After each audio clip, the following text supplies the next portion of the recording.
ভাবা যায়? মাত্র একটা শব্দ, আর তাতেই কি বিশাল এক আন্তর্জাতিক বিতর্ক শুরু হয়ে গেল।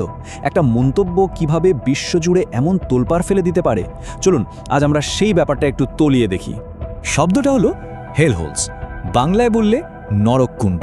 আর যখনই ভারত আর চীনের মতো দেশগুলোকে নিয়ে এই শব্দটা ব্যবহার করা হলো, ব্যাস সাথে সাথেই বিশ্বজুড়ে একটা তীব্র প্রতিক্রিয়া দেখা দিল।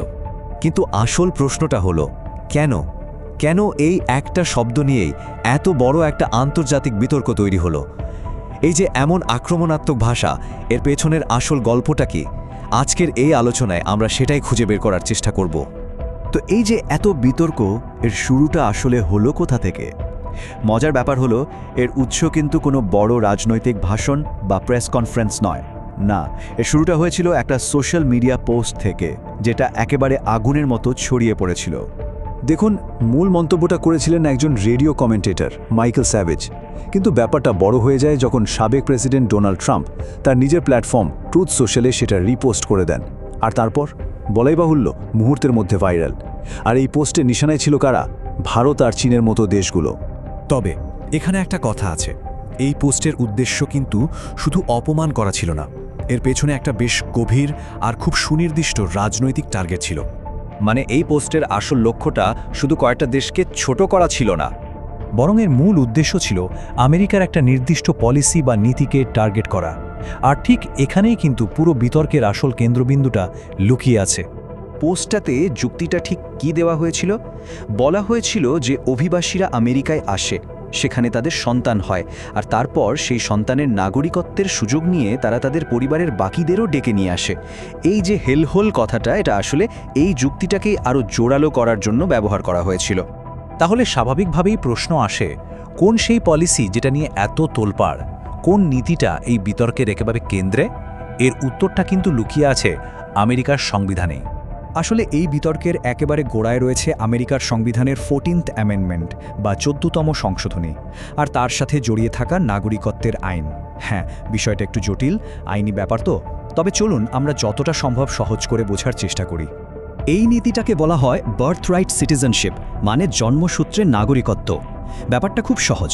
আমেরিকার সংবিধানের 14তম সংশোধনী অনুযায়ী যে কেউ আমেরিকার মাটিতে জন্মালেই সে অটোমেটিক্যালি ওখানকার নাগরিক হয়ে যায়। ব্যাস, এটাই নিয়ম। এখন বিতর্কটা ঠিক কোথায়?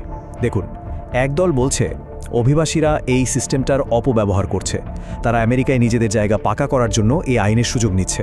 আবার আরেক দল, মানে বিরোধীরা, তারা বলছে যে এই অপব্যবহারের যেসব কথা বলা হচ্ছে তার পক্ষে কোনো শক্ত প্রমাণিত নেই। আর হ্যাঁ, এই বিষয়টা কিন্তু একদম নতুন নয়।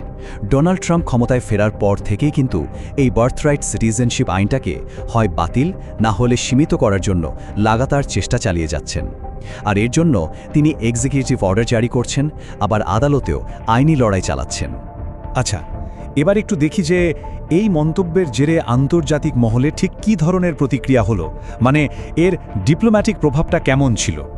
বলার অপেক্ষা রাখে না, এই মন্তব্যকে ঘিরে বিশ্বজুড়ে ব্যাপক ক্ষোভ তৈরি হয়।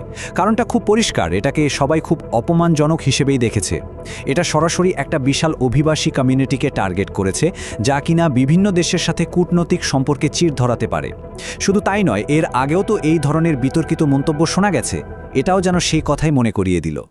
তবে সব জায়গা থেকে প্রতিক্রিয়া কিন্তু একরকম ছিল না। যেমন ধরুন ভারত সরকার, তারা কিন্তু অফিসিয়ালি খুব সাবধানে পা ফেলেছে, শুধু বলেছে যে তারা রিপোর্ট দেখেছে, ব্যাস, ব্যাপারটা আর এগোয়নি। কিন্তু অন্যদিকে আন্তর্জাতিক মহল থেকে কিন্তু এর বিরুদ্ধে বেশ জোরদার প্রতিবাদ এসেছে। অনেকেই টার্গেট হওয়া দেশগুলোর হয়ে কথা বলেছে। আর এই হেলহোল মন্তব্যের জবাবে একটা খুব জোরালো কাউন্টার ন্যারেটিভও কিন্তু উঠে এসেছিল। ভারত আর চীনকে বলা হলো সভ্যতার পীঠস্থান বা ক্রেডলস অফ সিভিলাইজেশন। আর এই কথাটা কিন্তু পুরো বিতর্কে একটা নতুন মোড় এনে দিয়েছিল। এখানে টাইমিংটাও কিন্তু একটা বড় ফ্যাক্টর। মানে এই মন্তব্যটা এমন একটা সময় সামনে এলো যখন আমেরিকায় ভেতরের রাজনৈতিক চাপ বাড়ছে আর অ্যাপ্রুভাল রেটিংও কমছে। কাজেই এর পেছনে যে কোনো রাজনৈতিক উদ্দেশ্য থাকতে পারে, সেটা ধরে নেওয়াই যায়। তো চলুন এবার সব মিলিয়ে আমরা একটু বড় ছবিটা দেখি, বোঝার চেষ্টা করি যে এই পুরো ব্যাপারটার আসল মানেটা কি দাঁড়াচ্ছে। দেখুন, বটম লাইনটা হলো, এই বিতর্কটা আসলে শুধু একটা মন্তব্যকে ঘিরে নয়, বরং এটা আমেরিকার ইমিগ্রেশন আর সিটিজেনশিপ আইন নিয়ে যে বিশাল একটা রাজনৈতিক বিতর্ক চলছে তারই একটা অংশ। ওই হেলহোল মন্তব্যটা আসলে সেই বিতর্কেরই একটা বাইরের প্রকাশ মাত্র। আর এই ধরনের কড়া ভাষা ব্যবহার করে সেই বিতর্কটাকে আরও উস্কে দেওয়া হয়েছে, আর সারা বিশ্বের নজরও সেদিকে টানা হয়েছে। সত্যি বলতে এটা একটা পরিচিত রাজনৈতিক কৌশল। জনমতকে নিজের দিকে টানার জন্য প্রায়ই এটা ব্যবহার করা হয়। তাহলে শেষ প্রশ্নটা কি দাঁড়াচ্ছে? এটা কি শুধুই কথার কথা, একটা কথার লড়াই, নাকি ভবিষ্যতে আসতে চলেছে এমন কোনো পলিসিরই একটা আগাম ঝলক? এই প্রশ্নটা না হয় ভাবনার জন্যই তোলা থাকলো।